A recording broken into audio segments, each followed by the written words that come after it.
কুকুরকে কেন আমরা ডগস লোক এত ভালোবাসে কেন বাড়িতে রাখে? Because they are very grateful. যদি একবার খাওয়া দাওয়া দেবে, ভালো রাগ করব, ওরা খুব লয়াল আছে। আপনার টাকা থাকে, চাকরি থাকবে, টাকা না থাকলে কুকুর সঙ্গে থাকবে। সো এই লয়্যালটি, এই গ্রেটফুলনেস, এটা খুব ইম্পর্টেন্ট।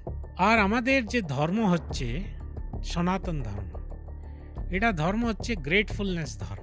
মানে আমরা অনেক গ্রেটফুল আছি। যেমন আমার বৃক্ষকে আমরা পূজা করি। কোন বৃক্ষ যেন? বট গাছ। হ্যাঁ, ব্যানিয়ান ট্রি, banyan বটবৃক্ষকে আমরা পূজা করি। তারপর বেল পিপল, গাছ। বেলকে, পিপল, হুম, আমরা তুলসী বৃক্ষকে, হুম। তুলসী তো ঝাড় হয়, সব পূজা করি। আমরা গ্রেটফুল আছি।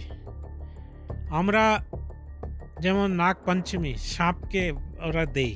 হুম, আমরা কেন এইসব যদি জিনিস না থাকতো, এই জীবগুলো, আমরা বাঁচতাম না এখানে। আমরা গ্রেটফুল আছি। এই ধর্ম হচ্ছে সনাতন ধর্ম। গায়কে কেন মাতা বলা হয়?